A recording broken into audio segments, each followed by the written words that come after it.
Hello and welcome back to the show. It is Christine Jewell, and we are in the Breaking Chains podcast. We're on week 5. We're in this relaunch. We're telling stories. I'm going to be sharing lots and lots of stories as we go on. But really, the story that I'm sharing today is about my body, my relationship with my body, my relationship with health, with performance, with the push. And obviously, all the last couple of weeks are really weaving together, right? I wanted to kind of just start fresh with this 6-part series. There's a 6-part series here where I'm sharing stories from my own life, and I'm going through some of the key arenas of life. If you're not catching on yet, right?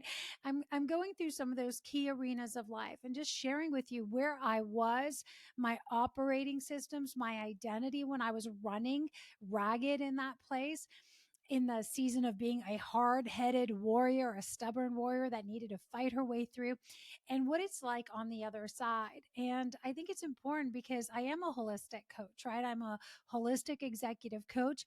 Everything that I do, whether I'm speaking, coaching, training, I'm looking at the big picture. I'm looking at the whole thing, the whole person. I'm looking at your whole life.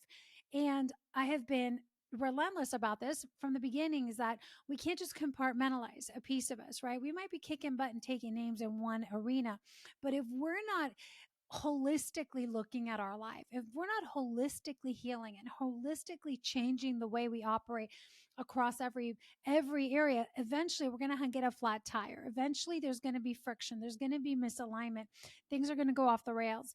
And so I'm taking this time to very intentionally go through, first of all, where was that warrior persona, that woman, that person inside that always wanted to fight, that thought everything had to be hard, everything had to be a challenge, everything had to be a boulder to press uphill. So really being in this place of operating from a lot of force, chasing power, and creating a lot of friction rather than flow. Right now, I've had tapped into flow state a lot as an athlete, so I knew the place of flow. I knew how to drop in there.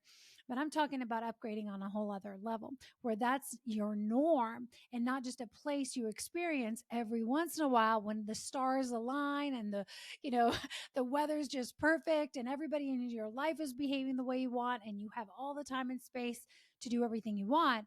But I'm talking about flow, uh, fluidity, rhythms as a part of life. I'm talking about freedom as a part of life, like the normalcy. I'm talking about spaciousness, mental clarity, physical freedom, emotional stability as the norm, not the exception.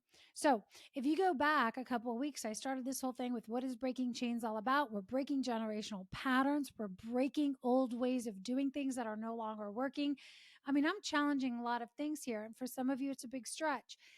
I jumped into where the warrior was born. And then I talked about just that personality, which we all have, these different personalities inside of us, that want to push or want to grind or want to, be a victim and have everybody else save us. We have the savior inside that wants to save everyone else. I talked really about the warrior because I think that archetype inside of us is so key for the conversations we're having. And then I went into, okay, what did that look like in my relationships? And how did I get on the other side of that? And then we talked about what did that look like in business as an entrepreneur, as a business owner, as a small business owner, right? What were the operating systems of how I ran my business? How is my life different today? Because I'm telling you, I run my business, organize my time, my workflow, everything is completely different. Today, we're going into the physical body or the arena of fitness, because again, this is an area where people are really struggling. Physically, I'm exhausted. I wake up tired. In the middle of the day, I'm tired. Why am I always tired? Right? It's like, zoop, our bandwidth gets sucked up. I have a lot to say about this, and there's a lot of tactical things in energy mastery and energy management, right? From nutrition to training. There's a lot of modality. There's a lot of practices. There's a lot of things that you can do to stack to increase your energy. And if you guys want to go back, you could check out episode 4 of the entire, the very, very beginning, when it was called The Untamed Life, where I talk about energy is everything, right? And really we got to understand that energy is everything, right? It's our life force. But today I want to talk about the psychology, the operating systems, and the identity that runs the way that you treat your body, your relationship with your body, your relationship with honoring, respecting, taking care of your body, or trashing your body, running over your body, steamrolling yourself, and then wondering why you feel like garbage. Even though you might be working out like crazy, eating all the best foods, you may still be totally depleted and exhausted.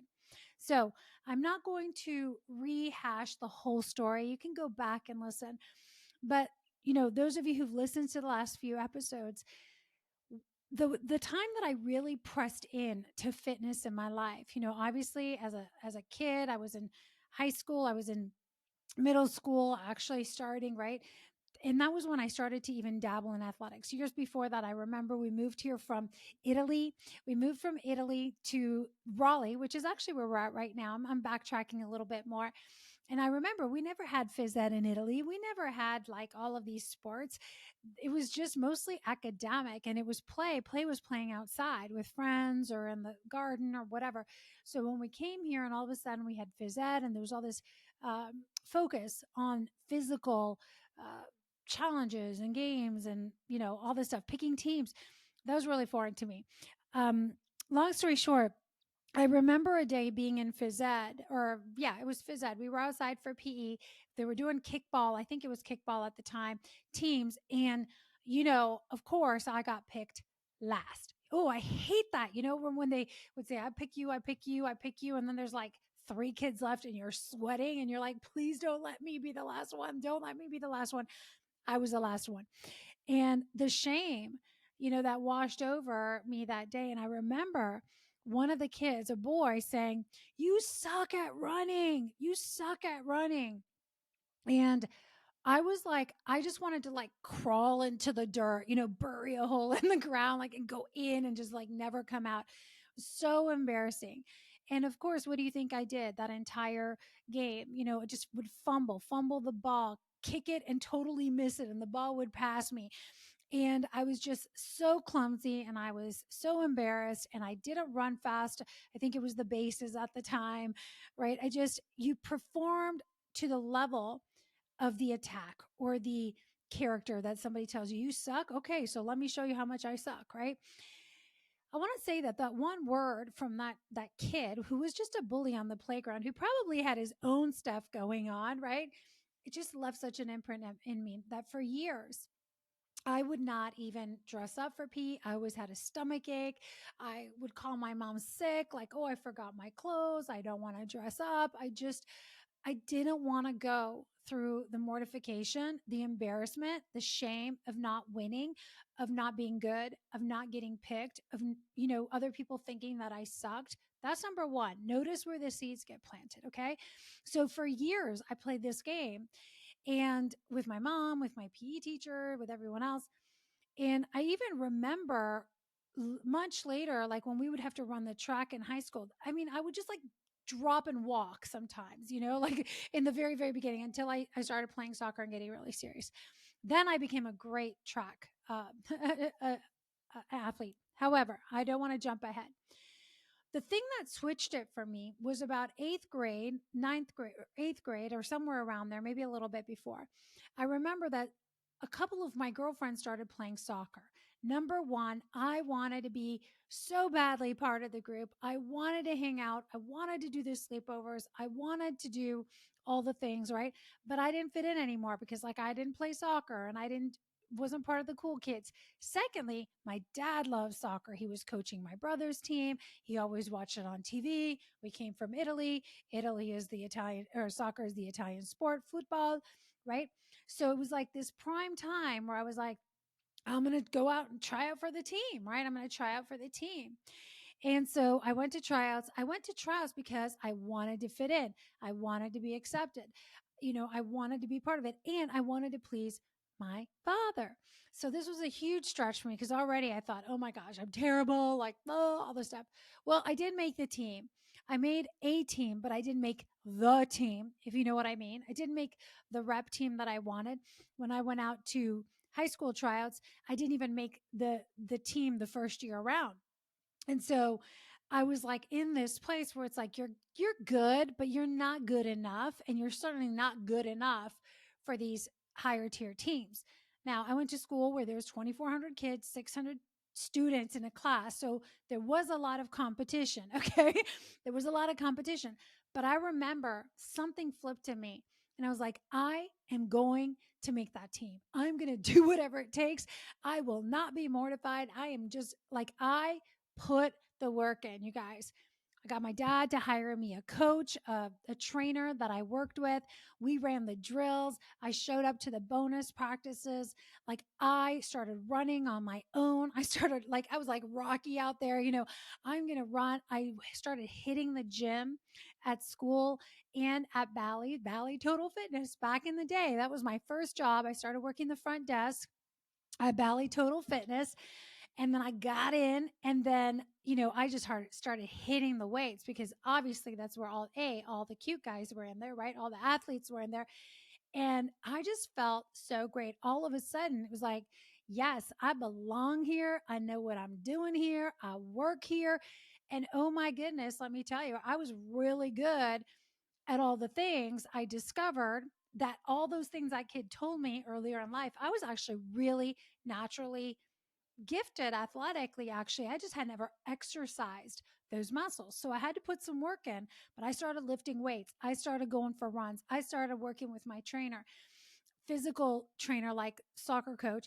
The next year I went out, and I not only made the team, but I became captain of the team. I was one of the highest scoring players, or if not the highest scoring players, right? And it started such a season of me going, I am all in on this, baby, right? Like I got the bug. I loved the challenge. I loved to win. I loved the challenge of proving everybody else wrong and showing what I was capable of. And then on top of it, my dad started really paying attention. Obviously, I'm playing soccer, I'm scoring goals. He's paying me $100 per game if I score 3 goals, a hat trick. So, I'm all over that. So, I'm raking in cash. I'm getting dad's attention finally. I am, getting a lot of external attention, but also just feeling really good about myself after thinking that I totally sucked at running, totally sucked at kicking a ball. And here I am. Nothing could be further from the truth. Well, soccer turned into track. I started running track. I started training at the gym. I became a fitness trainer really early on. As soon as I could teach group fitness classes, I was out there teaching step and kickboxing and everything. And I was committed to health. Health took over my pursuit of strength, my pursuit of the challenge, the physical fitness took over. And it was a great season for me because that was also when everything was coming to a head, really at home, with all of the challenges that were going on in my parents' marriage and the alcoholism and my father losing his job. It was all slowly building up. So my father was really struggling at that time. There was just a lot of turmoil at home. I needed to get out of the house.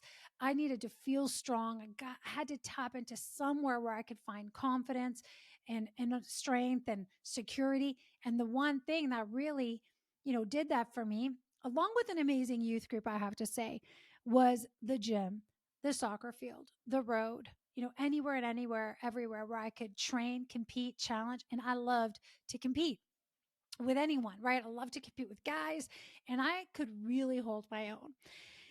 So on one hand, this falling in love with fitness really saved my life. I'm going to say like it really did, because it gave me an outlet to express so much of my hurt, my pain, my anger, my rage. It really built my confidence, my strength in a time where so many things were challenging.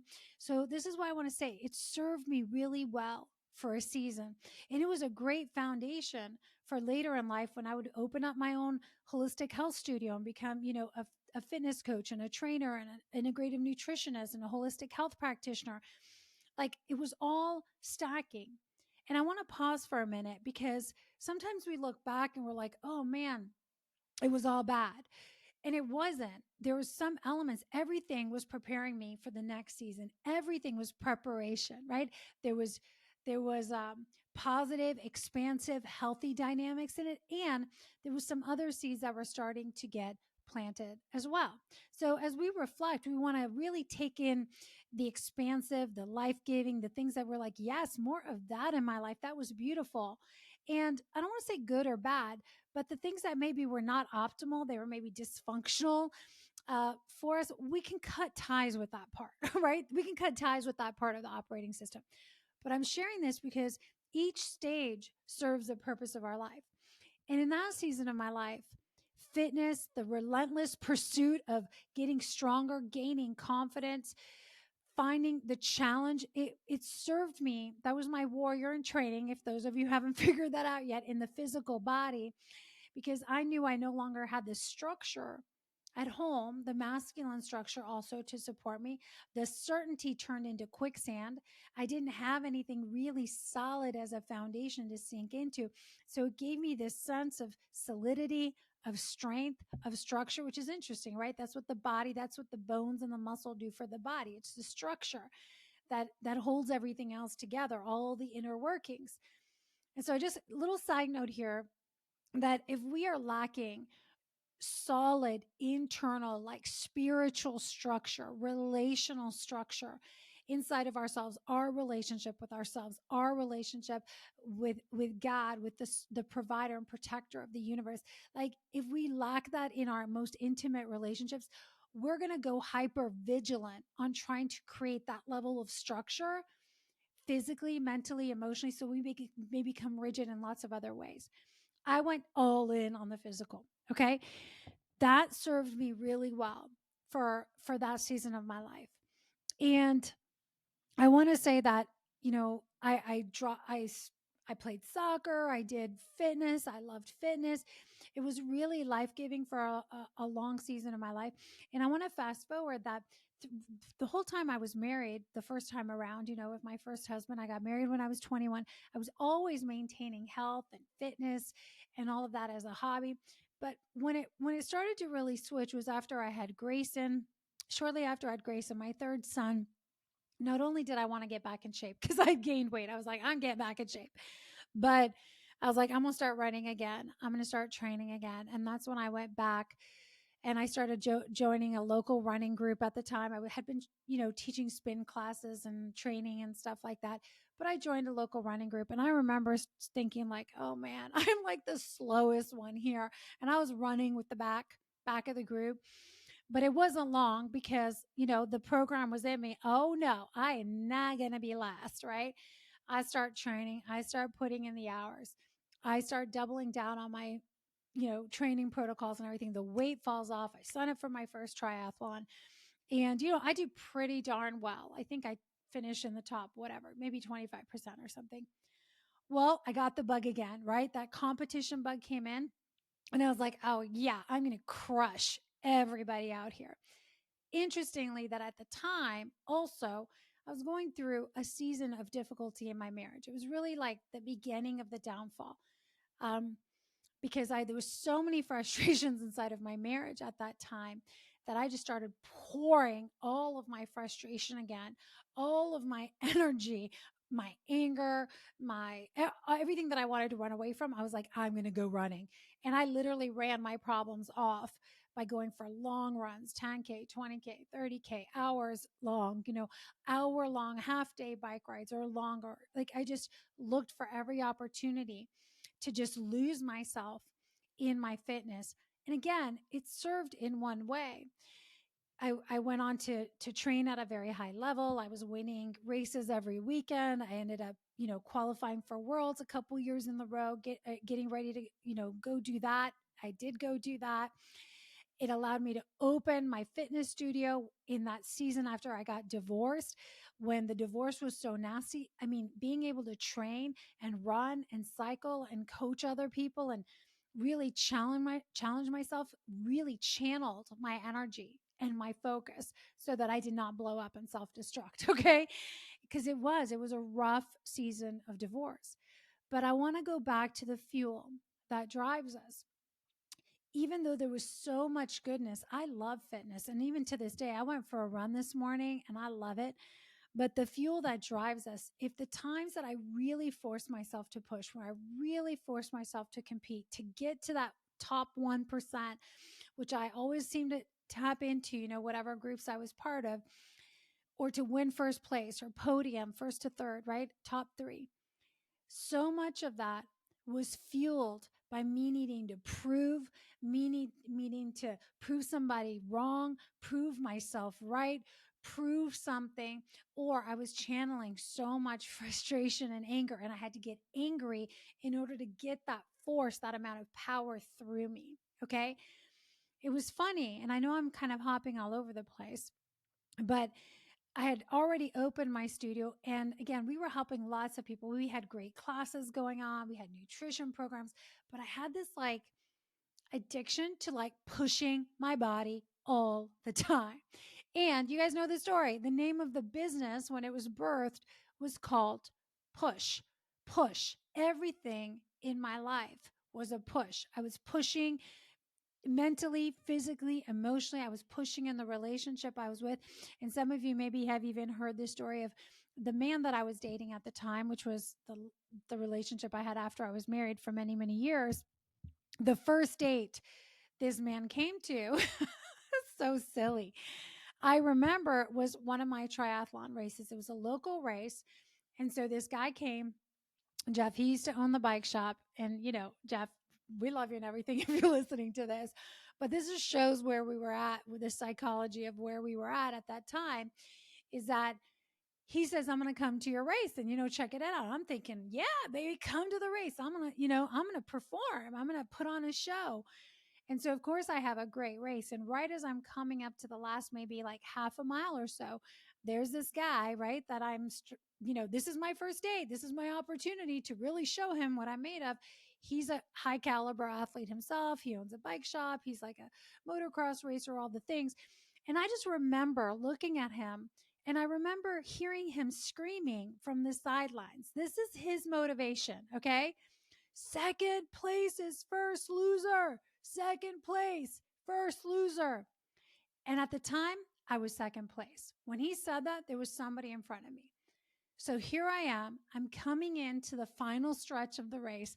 Y'all, I'm already second place. That's not first place, but I heard those words and it was like a fire under my arse to go. What do you think I did? I was like a wind up, toy. All of a sudden, he just wound me up. He hit the button. He knew exactly which one to hit. I got first place that race. And I was like gloating, I was like, yeah, crushed it, did it. And, we were high fiving and we thought this was the greatest things. But you know what? We continued to motivate each other that way throughout our entire relationship. If you're not winning, you're losing. That meant only one of us could be number one, and somebody was always second place. It fueled an air of competition inside of our relationship. It also started really set the foundation for how I would look at everything going forward, right? So whether we were cycling, whether we were skiing, whether we were whatever, going for a run, it was always like, who's going to be the winner? Who's going to be the loser?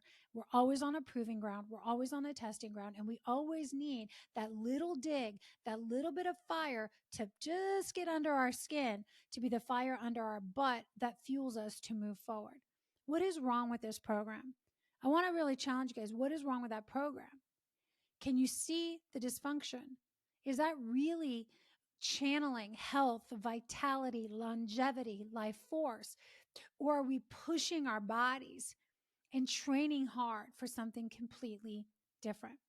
Now, I want to say I was a great nutritionist. I was a great coach, and I did a lot of awesome mobility classes. Like, we did so many great things inside that studio. I'm talking about my internal relationship with my body, with the need to push all the time, everything in my life. That finally led me to the point years later, 10 years after opening my studio, where you guys have heard the story. I was face down in that floor of that yoga room, and I'd been pushing my body, my physical body, so hard through, you know, workouts. Like, if I wasn't working out for 2 hours a day, I was pissed. I was so angry. Like, I was a loser. If I wasn't really always having, the best body fat and the best this and lifting the most, I would just beat myself up. My inner critic was out of control, you all, it was really out of control. And I did a lot of work on that during the years, but we stack these, we stack the way we treat our body, it stacks over time. So even though in the later years I started being more caring and more loving towards my body, I had spent a good 2 decades, a good, yeah, decade and a half to 2 decades almost, really beating myself up and always needing to do it from a place of needing the stress, needing the push, needing the fire under my butt. Finally, I got to that place where you guys have heard the story. Go back and listen to it. But I was face down on the floor of that yoga space and every muscle hurt so bad. I was just like, I felt like I was burning from the inside out. Following that was a season of, really, I think it was burnout, where I just needed copious amounts of rest. Like I was napping and sleeping like nobody's business. I was so exhausted. It took me months, almost a year, probably longer than that. I would say almost a year and a half to fully restore and come out of that, because I had just been burning my body for so long, waking up exhausted, waking up top of the morning, needing to go first thing in the morning, working myself till night, training in the middle, running around from one activity to the next with the kids, trying to squeeze things in. I could never just breathe, feel relaxed, feel at ease in my body. There was always some kind of thing burning, rushing, just competing for attention, competing for time. And the body keeps the score, you guys. There's a great book called The Body Keeps the Score. And so I want to say that, you can have all the best holistic practices in the world. By the time I got to the place of burnout, you guys, I was eating very organic, grass fed everything. I had macro balanced meals. Nutritionally, I looked like a poster child. Okay. Body fat percentage, I looked like a poster child. I was like 15, maybe 18% body fat. For those of you who know anything about the female body, that's really low, right? That's low for a woman. That's the norm, is like 18 to 28%. So I want to say on the outside, it looked like I was doing all the right things. I was training, I was coaching classes, I was, winning races, I was eating really well. And again, when you're young, you can kind of do this, but as you get older, as the years go by and these things stack, your body gets to the point where it says, enough, enough already. And I realized that day when I was face down on the floor in the 18 months that came after, is that I thought I knew what health was really about, but I hadn't really cultivated a deep healing relationship with my physical body. I didn't have a true understanding, first and foremost, spiritually, what our body was created for and what it meant to be an optimal balance, optimal health, which is fueled by optimal relationship. I'm going to say that again: optimal balance, optimal health, homeostasis is fueled by right relationship with our bodies, with an understanding and a knowing of what the body, what is the purpose of our body? What is the purpose of our body according to our creator? How about we check in with the one that created our bodies? Because if we don't know the purpose of something, we will abuse it. We'll think, oh, this thing, my body is here to make me look good and carry me around and like attract a mate. And, it's here to be pushed and challenged. And we treat our bodies like a thing that we own instead of a temple that is housing our spirit and the spirit of God. We treat our bodies like a machine instead of a sacred vehicle and a sacred vessel to experience life through. We whip our bodies, we punish our bodies, we slam our bodies with our words. I mean, the things we say about our bodies is crazy. Stuff I catch the women on my calls talking about when they talk about their bodies. It's wild how we talk to ourselves. So I want to say this. It took me hitting that total breakdown point again, physically. Y'all, I had to have a breakdown, business breakdown. I had to have a relationship breakdown. I need to have a breakdown in my body because I was fighting at every single level. Every single arena of my life was being fueled by the same things: the need to prove myself, the need to never experience that shame or that, that feeling of not being good enough, not being first. And I know you can relate to this because it's in all of us. And even when you think you're over it, we got to really check. So I want to just fast forward that here I am today, and I want to share a couple things as we wrap. Is that I needed to get things back in the right order. And I want to say that today I'm here. You can look at me on the screen. I'm always saying, look at somebody's eyes, look at their skin, look at how much radiance is coming out from them. Are they an image? Are they an image of health? Listen to how they treat their bodies, how they talk about their bodies, how they move. Do they move with grace? Do they move with ease? Are they rigid? Are they comfortable at home in their bodies? I would like to say that yes, I'm living that now. I wake up rested today. I wake up rested. I know what it means to honor my body. I still move my body, but I'm moving with intention. I'm feeding my body with intention. And I realize the purpose of the body. So I want to suggest three things. I want to introduce you to a couple things that really switched for me. Number one, my body is not a machine. Your body is not a machine. It is a beautiful, living, miraculous, organic, created vessel that is always trying to heal itself. It's always trying to work for you. It's always like replenishing, restoring, renewing. Like it is a self-healing, miraculous machine, not machine, but a vehicle. It is not a machine that is designed to produce 24/7 with no rest, meaning it has rhythms, it has cycles.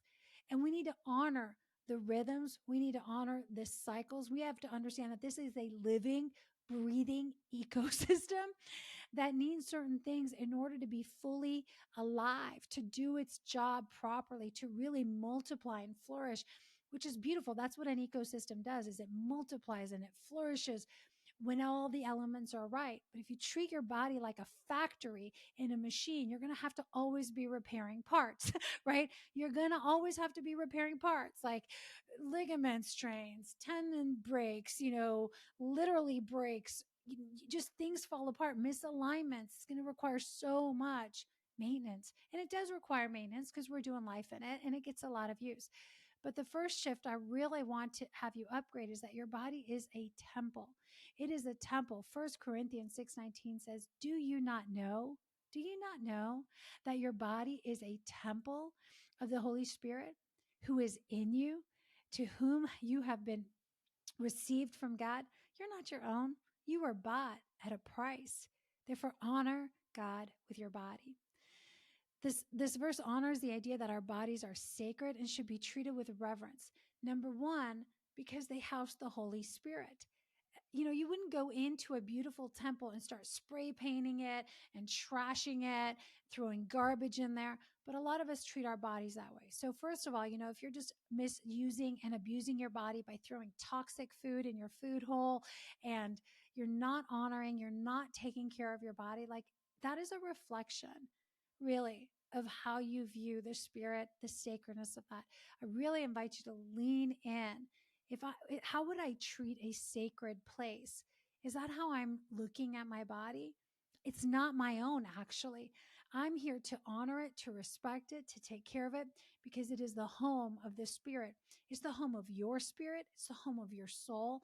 And it is the home of the spirit of God. When you get this, you start treating your body completely differently. Number two is that there's a responsibility of stewardship. I want to read Romans 12 for you. Therefore, I urge you, brothers and sisters, in view of God's mercy, offer your bodies as a living sacrifice. This is true worship. I want to say this. Worship is when we honor, right, our bodies and we offer our bodies to God in service as a living sacrifice. Like that is the ultimate form of worship. I want to make this more practical for you. As I go for a run or as I'm, feeding my body well, whether it's greens and collagen or extra doses of water, I'm going and soaking in the sunshine outside. I did that earlier. I just laid in the sunshine and I'm letting my physical body and my light body absorb all this beautiful nutrient, vitamin D from the sun, and literally looking at all the light pouring. It's just such an act of reverence to say, thank you for filling me with light. Thank you, literal, for filling me nutritionally while I'm sitting here. I get to honor you. I get to worship you, my creator. You designed this. Like you are the light and I'm designed to absorb the light. Isn't that interesting? You don't get enough vitamin D. You literally get so sick. Your entire immune system is compromised. So as we absorb more light, we hold more light and we become more light. We bring more light. This is not just a spiritual thing that I'm talking about. Yes, it's true for spiritual light. I'm talking about for like light itself, like the light, sunlight. We are light beings. We carry a lot of light. When there's a lot of life force in something, it has a lot of light energy. So when you think about your body and you start thinking that it is a vessel, it is something to steward. How are you managing? How are you, multiplying this vessel, this body that you've been given? Are you multiplying the light that's in your body by eating light foods, by spending time in sunshine, by drinking clean water, right? By really offering your body, maybe even to God. Like right now, this is an act of worship. I'm offering my body to speak, to teach, when I'm hosting events and I'm worshiping with people or, hugging it out, whatever it is. Like, is your body's an offering, or do you just like misuse it, abuse it, trash it, throw it, like not even pay attention? The last thing I want to say here, well, there's two more real quick. And as I wrap, is really, I did not understand the sacredness. And this really ties into the last episode more than this one, but I did not understand the sacredness of sexuality. And that, like, when I think about my body being a temple and my body being a living, breathing sacrifice, anytime I, entered into sexual acts that were totally like out of alignment with marriage, or just abused my body in any way from a sexual place, prostituted myself. And again, I'm not talking about actual prostitution of going out and selling your body, but when you think when you were a child and you were a teenager or a young adult and you're just like sleeping around, you're promiscuous, that's what I mean when I say we're prostituting ourselves, because often we're feeling pressured to do things, to engage in behaviors, and we're saying yes when really we want to say no, and we feel violated and we're wondering why, or we feel gross afterwards and we're like, what just happened? And I do believe that's like the reason why our soul feel like it needs a shower, is we just like prostituted our bodies, this temple, and has been violated. And I know this is a deep concept to grasp, and I hope that, I can just communicate it. But this understanding for me really shifted the way I honored my body, the way I viewed my sexuality. The need to always dance and perform and push for affection instead of just having a body that was open and receptive and inviting to the right things, my husband and God, right? And the last thing here is just really where I started, that you have this beautiful, miraculous, self healing ecosystem that is designed to flourish. The book of Proverbs says that if we listen and we heed the word of wisdom, and you think about this, what is the wise way to eat? What is the wise way to move? What is the way of wisdom when it comes to respecting your body? What is the way of wisdom when it comes to proper rest? When we pursue wisdom, right, we will have long life. It will be refreshment to our bones. But so many of us are chasing the path of foolishness, the path that is ruled by the ego that says, I want attention. I want it now. I need to prove something. I need to win that thing. I'm gonna, right? And it's me, me, me. And so the ego becomes like a slave master over the body, abusing it, misusing it, prostituting it, treating it like a machine, putting garbage in, acting like it's a trash can instead of a miraculous ecosystem. It's intense. I I wish I could talk for days on this topic. But I just want to, as I leave you here today, I want you to consider those four things: that your body was bought for a price. It's actually not your own. It houses more than just you, and it's not a thing. It is a living, breathing temple. It is a sacred gift that you've been given. It is a home to not only your spirit and soul, but the Spirit of God. It is designed by the designer of life himself to thrive, to flourish, to be long lasting when you honor it, when you respect it, and when you move from wisdom. So I want to ask you, what does that look like in your life today. Again, there's so much more work to be done around this. But I want you to ask yourself, how have I treated my body up until today? How's my relationship with my body been? Do I treat my body like my machine? Is my model still push it and abuse it? Am I always just, whipping it? Or have I cultivated a refreshed and a renewed understanding of this holy temple that I have, right? And amazing what its ability to do, the amount of power, the amount of life force, the amount of authority, the amount like of God consciousness and force that can be channeled through your body when you're in unification with him and you are living according to the way of wisdom. I'm telling you, is going to produce exponential increases, way more than you could ever do when you were pushing and striving and performing and chasing and abusing. You guys, I want to thank you for being here. Another great long episode. Woo! If this is work that is speaking to you, if you want to understand, hey, Christine, how do I turn it around? How do I start to, what's the process? Because obviously I'm going to from one extreme to the other. Today, I wake up rested. I'm doing my work is my worship. I still have so many beautiful modalities and practices and holistic nutrition practices. But again, the fuel is no longer the fire under my butt and the incessant need to perform and push. It's the fire in my heart. It's the inner knowing, the understanding, and the wisdom that guides me. So the fire is in my heart. I believe this is the beauty way. I believe this is the life-giving way. I believe this is the way of multiplication. You guys, again, if you want to learn more about this, you can comment or you can follow the links below to connect with us. Get connected. Get in one of our coaching circles. We have a beautiful women's circle, the sisterhood. We have a roundtable mastery program for men and women leaders committed to raising the standard of how they lead, love, in business and life, in their relationships, and it's all interconnected. Remember, you are a holistic being. You can't compartmentalize one area of your life and then, have the rest just be in turmoil. If you want the path of flow, you want to live in the path of power, you want to live in the path of freedom, fulfillment, you've got to find integrity or wholeness.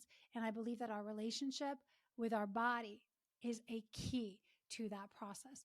Thank you for being here. Make sure you share this episode with someone who needs to hear this right now, who's been struggling in their own relationship with their body, having this inner civil war with themselves. I pray that this will bless you. Please leave a review if you haven't done so, and we will see you in the next episode. Bye for now.